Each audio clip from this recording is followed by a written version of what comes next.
Hi, and welcome to episode 4 of the Slow Stitching Stitch Along. As you can see, I've got company today. Emily's decided she wants to join in. So, we'll see how long that lasts. I hope you're really enjoying it. I hope you're getting lots of things on your journal cover. And what we're going to do today is carry on. I'm going to do some more sewing on. I'm going to talk to you about how I've sewn my lace on because I've realised that I did it without showing you. Sorry. And we're going to do some French knots because they're a great way to add texture to your design. So if you're jumping in, please feel free to go back and look at the earlier videos. I'll put a link on the screen, a link in the description below, or just join us and watch today. But as ever, the whole ethos is slow stitching. So sit back, relax, and stitch along. This is what my journal cover is looking like now. As you can see, I've been busy sewing all sorts on, including the mystery lace, but I'll come back to that in a bit. So I'm just going to look for the next thing according to my plan. I just can't work out where to put the phone so that you can see it and I can see it. So yeah, what I'm coming on to now is I've sewn that under the lace so it's not so prominent. I think I'm going to put the crochet heart there. So we'll come back to that. And today I'm going to sew my shoes onto the front. That really is the feature for me. I think that's the front of my book. It's the big thing. It's the thing I hope people will notice when they see the book. I'm loving how pink this looks, even though I'm not normally a pink girl. So yeah, maybe I'm changing. Maybe I am coming round to pink. I've even got a couple of pink jumpers. Yep, maybe I am. So all I'm going to do today is sew one of them on. And as you can see, I haven't used the Bondo web. I'm just pinning it in place. Again, if you want anything in a particular position, use Bondo web to hold it in place and then it'll be exactly where you want it. But I know, mine's a bit more casual, as you can see by looking at it. I've got to say I'm enjoying the rickrack and I'm enjoying that ribbon that's at a jaunty angle, because you'll have noticed pretty much everything else is square, rectangular and straight lines. The mathematician and engineer never leaves me. But I'm trying. So I'm picking this thread. And as you can see, it's the usual tangle. Because I've got my embroidery threads from all over the place. They are what they are. So I'm just going to separate it, which I've talked about before. And there is a video about separating your threads. So I will try and remember to put a card on the screen and put a link in the description below. So you can find that if you don't know the trick. It's very simple. Just separate it. You'll see I've gone away so that I can dangle the thread. So I'm just using half of it. You might use 2 strands. You might use all of them. It's up to you. Depends on your effect. But what I'm going to do, I think, is sew around it with a blanket stitch. However, I'm going to make my blanket stitch a jaunty angle. So it's not the same as the other blanket stitch I've got on here. So I want to show you what I mean with that. It'll hold the edges down really well, which is what I want, because these are large items. And I think when you put something big on, you really do need it secure at the edge. So because I haven't, in quotes, glued it down with Bondo web, I do want to make sure it doesn't get caught and pull up. So I'm just wrestling with my knot. As you know, I use a knot. Rightly or wrongly, I use a knot. So I'm just going to pick somewhere to start. Doesn't really matter, does it? And I'm going to come up right on the edge. So I'm just off the edge of the thing that I'm sewing on. And then I'm going to, just get that round there. Move along a little bit and go in to the shoe. And then come back out a little bit further along again, just off the edge. So let's get that to pull. And then I'm going to do the same again. So I've got started there. Okay.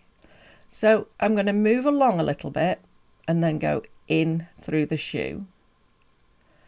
And then move along a little bit more and come out along the edge.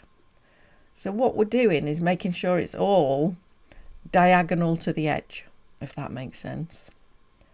So every single time the needle goes in or out, you're moving along the direction that you're stitching. And I hope you're enjoying my long threads again. It really is a problem that I just can't seem to break. Whenever I get a kit, you know, the little embroidery kits, like you can make a little picture for a card or something, I'm always frustrated by how short the threads are. But of course, that's the length they should be. It's just I tend to have too long a thread. So I'm just keeping working round here, doing exactly the same stitch. And while I'm doing that, I just wanted to talk to you about the big pieces of lace that I sewed on. I just got carried away. If you're working alongside me, you know what it's like. You're sewing things on, you move on to the next piece, you lay it out, you put the next piece on, and then suddenly, in my case, you think, oops, perhaps I should have shown that on a video. But you can see the effect I'm getting there, so let's keep going. So what I did was I just laid the large piece of lace on, and please, I have no idea why I haven't cut the excess off. I will do. There's no reason for it to be there. It should just be cut off now because it's just going to get in the way. And I pinned it on. And so I just put, with a big piece like that, probably 4 or 5 pins in just to hold it, made sure each corner was pinned. And then I just set off at one edge and I just did a little running stitch really near the edge. And then I turned and went back the other way with the running stitch a little bit further on, and then turned and came back. So what I've done is sewn it everywhere, if you like. I've done that running stitch backwards and forwards like we did earlier in this series, just so that it holds it flat, because I don't want it catching on things and I don't want it ripping because lace is quite fragile. So I think if you want to put a big sheet of lace on like I have, that is the best way. So you're just doing a running stitch really near the edge, which I think is important so that the edge doesn't get caught. You could even do a blanket stitch or just a little over stitch, and then do running stitches backwards and forwards all over it. Okay, just so that it stays flat. And then we can just keep going. So now what I've done is I've put things under the lace and I've put things over the lace just to get different effects. I don't claim to be a great artist. I'm just doing my funky thing. And I hope you find that reassuring, that you don't have to have great artistic skill. You just have to go, what do I like? What do I think might look good? Let's have a go. And slow stitching is all about that. If you like it at the end, if other people like it at the end, that's great. But it's just about having a go and releasing your creativity. Enjoy yourself. That's what this is all about. If you're enjoying this, could you do me a favour? And the world, let's be honest. And click the like button. Because if you like this video, it will spread to more people. More people will be shown it. More people will be shown this series. And more people will be making a slow stitching journal, which I think is a good thing for the world. We're using up all those scraps. We're getting creative. We're relaxing. What more could you want? So I hope you can see that I'm going just over whatever's underneath. So some of this is over the rickrack, some of it isn't. Just enjoying it.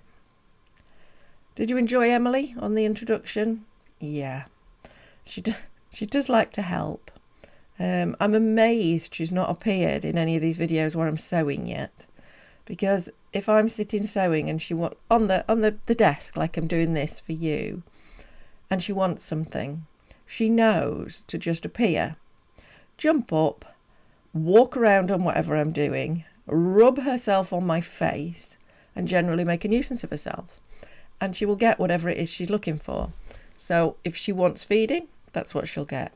And her other favourite trick, and I would just like to point out this cat has her own flap, is to come and fuss, stop me doing whatever I'm doing, and then I have to run down the stairs and open the front door to let her out. Yeah. Can't use her own door. No. She'll use the front door because she prefers it. So, yeah. As I say, I'm surprised she's not appeared on any of these videos on the desk showing you the actual stitching. She will sometimes in an evening be sitting on my husband, seemingly asleep, and I will sit down, not do anything. She doesn't move.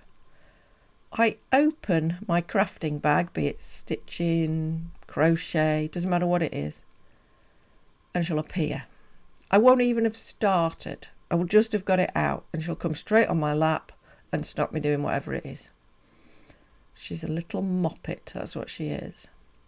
It's a good job we adore her, isn't it, really? I mean, how could you not? Even if you're not a cat person, most people love animals and can understand that we absolutely adore her. Sorry about the pause there. My screen went off and I thought I'd lost you. Oh, I'm not the most technically able. I just do my best. So,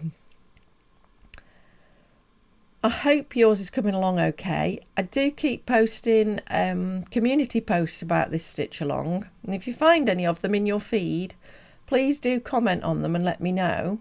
And also do comment below these videos and tell me where your stitching's at, what stitches you're using, anything exciting about yours, anything you recommend for other people.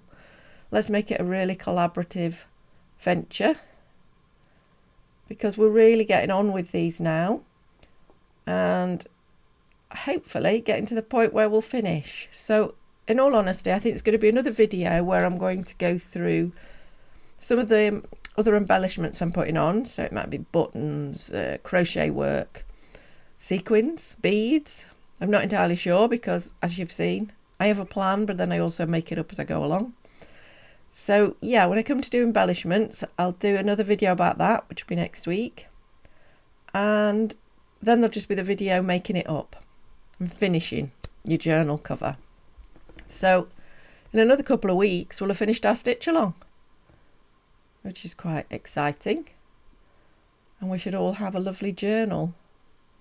I'm not entirely sure what I'm going to use mine for yet, this pink one. I don't know.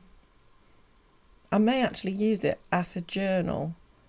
It's not something I've used to ever do, but you know, I had a phase, that sounds terrible, doesn't it? A stage in my life, that sounds better, where I was struggling a bit. And one of the things I was recommended to do was keep a journal. And it really helps. So I do a bit of journaling now. So maybe when my current one finishes, I'll use this for that. So yeah, I hope you can see the effect I'm getting there, especially on the bit round the back of the shoe where there's a bit less going on, a bit less detail on the actual shoe. So you can see my diagonals. So I think it's actually called an arrow stitch, but I just think it's like a diagonal blanket stitch, but it's called arrow stitch apparently. So it's just another one to add to your collection, your skill set. I believe you can do a double arrow stitch, which is where your arrows are sort of next to each other but staggered. But that's not the effect I wanted, so that's not what I've done. And if you want to look that up, please do. That'll be another effect. So I think time to end my thread. I have a terrible tendency to get to the point where it's too short, so we're just going to end it there. And then we're going to move on. And I'm going to do French knots. Now, if you've never done a French knot, or even if you have done them, lots of people think they're really hard, and they're really not. You've just got to get your technique. So I'm going to sew the other one on there, and then I'm going to come back to you and do French knots. I'm also going to put my crocheted heart there. Now, my apologies, the crochet heart is there, but I will show you how I sewed it on next week. I did record it, I just forgot to put it in this video, so it was getting too long. I thought, no, I'm not going to add it in. So yeah, I'm thinking buttons, sequins, all those things for next week. But what I'd like to do is add some texture with French knots. So I'm going to show you how I did that. So just bring your needle up from the back wherever you want the French knot, because it's just going to go exactly where your needle comes up. And then you need to wrap your thread around the needle. Now, how many times is up to you? If you do it twice, you'll get a small French knot. If you do it 3 times, you'll get a larger one. And then push the needle back down through pretty much the same place as it came out. And then through it goes, and you get that little French knot. Hope you can see it. And then move along and do another. So you're all going, oh yeah, fine. What about when it doesn't do it? Okay, little tips. You'll see that I put the needle near where it's going in and I wrap it round the number of times quite tightly.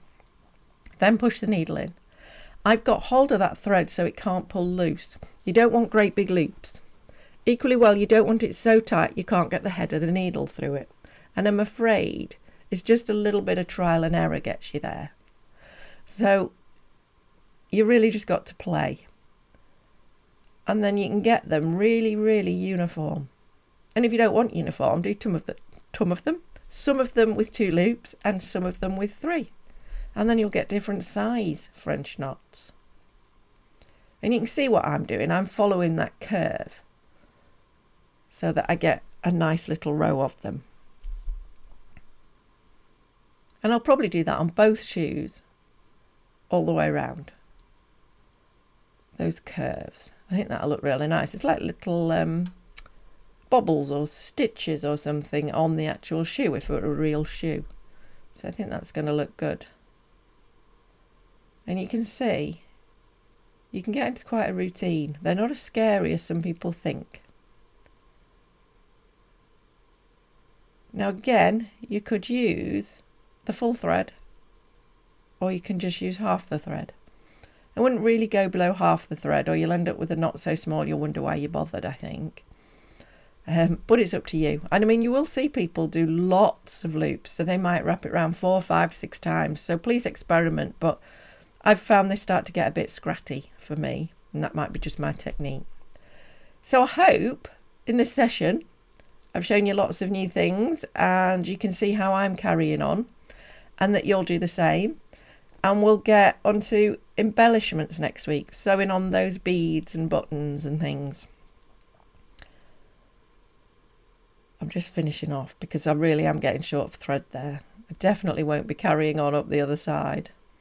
So I'll just finish that thread. So do please carry on this week. Enjoy your slow stitching. And I'll see you here next week. I hope you're enjoying it. Please let me know in the comments below. I really do read them and reply, and I love interacting with you. So here we go. That's what I'm up to. And you can see they look great. I'll keep going around those. And I will see you next week.